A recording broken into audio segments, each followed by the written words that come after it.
Ini sudah digugat sama Uni Eropa, gugat di WTO. Tapi ini juga kita hadapi, ngapain kita takut? Barang-barang kita, nikel-nikel kita, mau kita ekspor mau enggak kan, suka-suka kita. Dulu zaman VOC, zaman company, itu ada yang namanya kerja paksa. Ada yang namanya tanam paksa. Zaman modern ini muncul lagi ekspor pasar.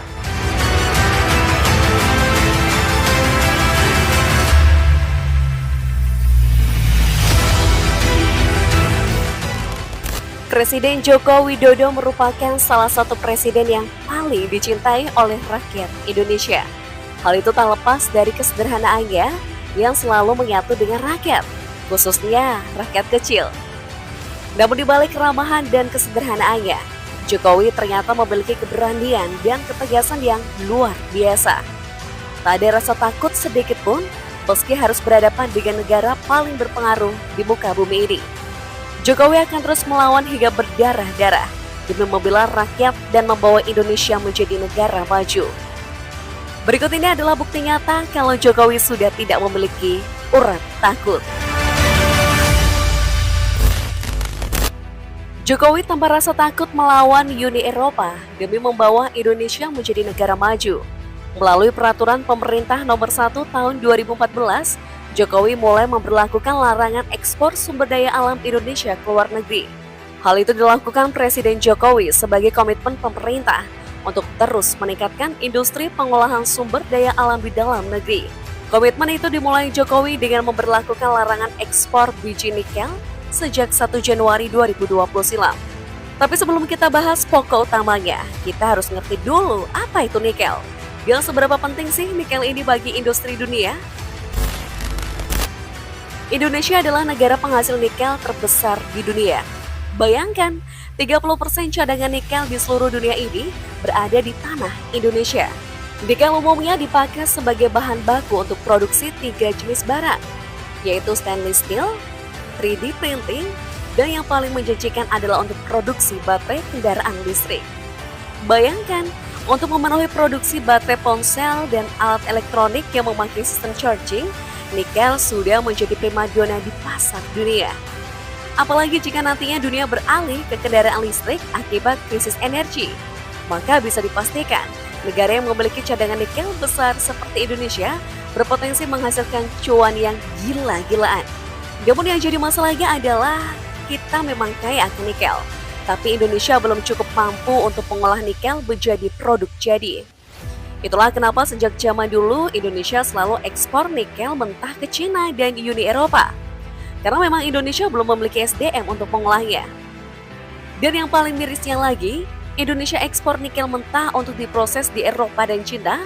Lalu setelah jadi, kita beli produknya untuk memenuhi kebutuhan di Indonesia dengan harga yang fantastis.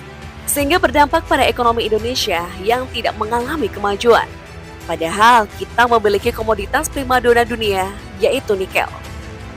Inilah yang mendorong Presiden Jokowi untuk memberlakukan hilirisasi dan melarang ekspor biji nikel mentah ke luar negeri.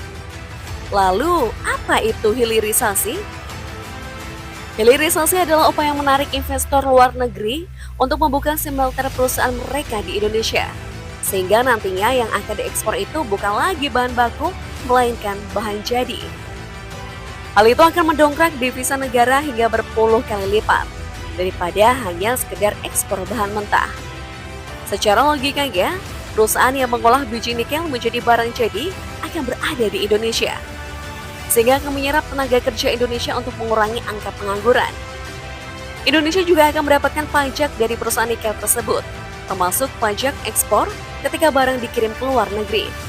Sementara di sisi lain, Indonesia akan mengirit budget karena barang jadi yang kita butuhkan sudah tersedia di dalam negeri.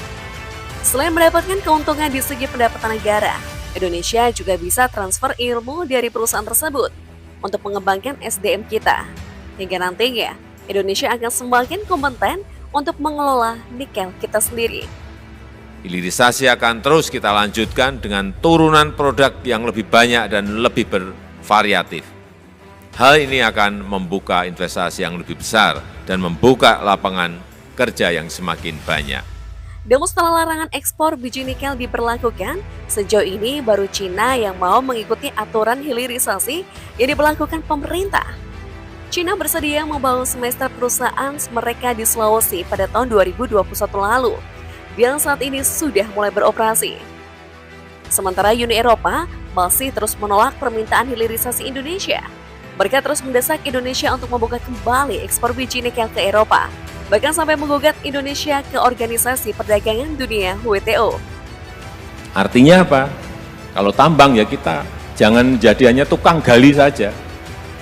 Anugerah yang diberikan Allah kepada kita betul-betul sangat luar biasa besarnya. Tapi kalau kita hanya tukang gali, kemudian kita kirim keluar, mereka buat smelter di sana, kemudian dijadikan barang setengah jadi atau barang jadi, kemudian kembali ke sini kita beli.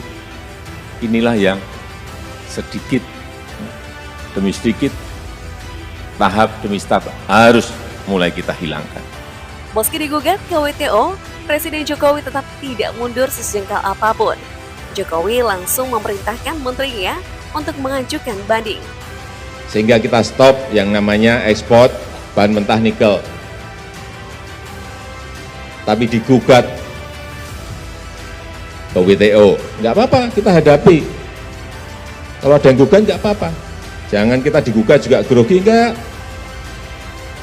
Ya kita hadapi, karena memang kita ingin bahan-bahan mentah kita ini ada added value-nya, ada nilai tambahnya. Karena apa? Kalau ada industri, ada manufaktur, ada hilirisasi, yang terjadi apa? Lapangan pekerjaan yang sebesar-besarnya akan terbuka.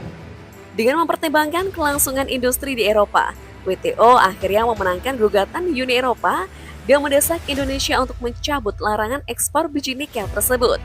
Namun, lagi-lagi, Presiden Jokowi menunjukkan kalau dirinya bukanlah orang yang gampang menyerah. Jokowi kembali memerintahkan menterinya untuk mengajukan banding. Bahkan Jokowi mengatakan, kita tidak akan menyerah, kita akan terus banding, dan banding lagi, sampai kita menang.